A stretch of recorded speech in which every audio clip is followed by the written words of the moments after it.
How we doing, ladies and gentlemen? My name is Wolf, and welcome to another Guild Wars 2 one-off. This is going to be a Halloween-specific one, as there is something that has come out in the gem store, rather, come back, that I would highly suggest anyone purchase, because it gives you access to so many things for a one-stop shop that you can keep refilled permanently.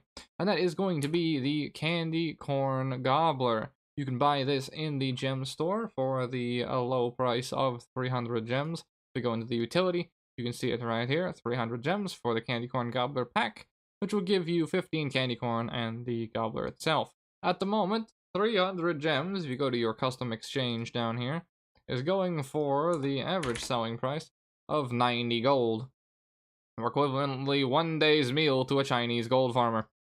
So, with that being said, what is this thing going to be doing for us, and why do we want it so badly? So, we've obviously used things in the game called boosters previously, I would assume. If not, this is what they do. Experience boosters, item boosters, and karma boosters, as well as your celebration boosters, will give you bonuses to magic find, plus anything else, karma, experience, all these sorts of things. Just simple magic find boosts. And those are what we're primarily aiming for. These things you don't generally get to use all that often because you normally don't have reliable access to it unless you're dumping a bunch of money into the gem store over and over and over again, or running Blackline key farms or what have you, and ending up with a lot of experience boosters. Normally you won't come across many, and each have their own use. I'm not going to go into that just right now, but stuff like the 50% reward track gain in PvP and World vs. World is pretty self-explanatory. These also don't disappear when you die. That's a very, very important thing. You can get clapped as many times as you want, because it's the pay-to-win effect that you can buy out of the gem store. Well, not pay-to-win, but it's a premium currency effect, so they don't want you to lose it, or else you'll be pissed off. You just lost your $5, right? That's unironically the price it costs, I think. It's kind of stupid like that. But the reason this is so important is that you can fully stack up these buffs to stupidly ludicrous amounts with just this item. So you now have infinite boosters for the rest of your time in Guild Wars 2 for whatever character this is on.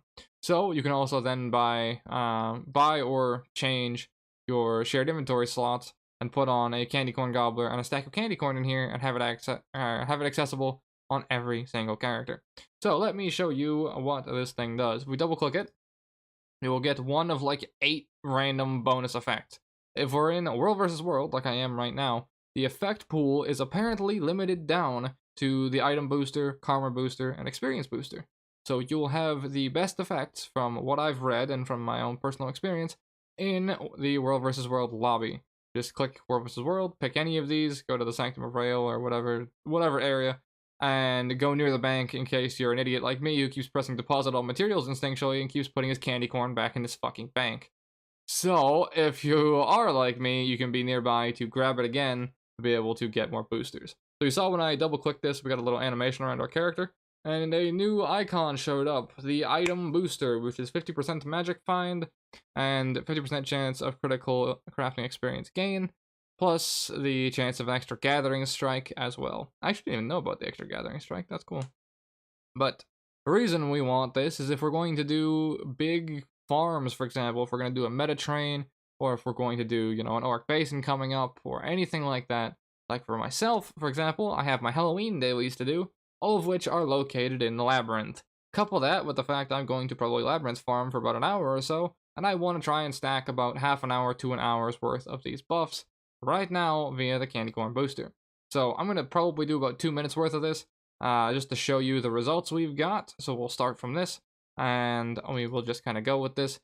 You sometimes get transformations, so be ready on your keyboard to click the button, as well as the Candy Corn Gobbler itself has a 5-second cooldown. These are sort of innate things to prevent you from not getting, or from, what is it?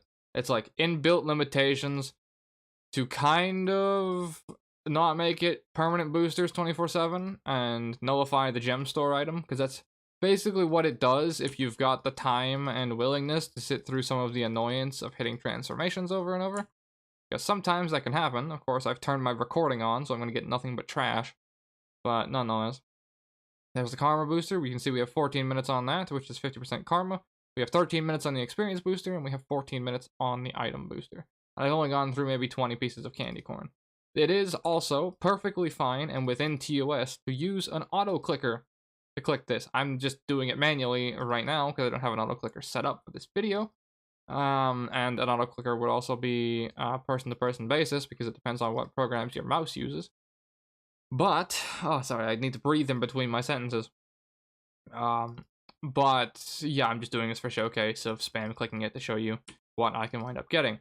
So with that, we're at 26 minutes of the experience booster, 29 minutes of the karma booster, and 24 minutes of the item booster. And that's literally been a minute and a half. So if you want, you can sit here and just like set up an auto clicker to just go. I don't think these buffs tick when you're offline, because my celebration booster, for example, doesn't tick when I'm offline, but these other XP boosts might. I'm not sure. It's very easy to check, but loading and unloading might cost me a bit of time. Yeah, no, actually, why not? I'll do it on the video for you guys. 36:22 log. We'll say 36:20, and we'll count. You know, 1, 2, 3, 4, 5. All right, 36:20 we're going for.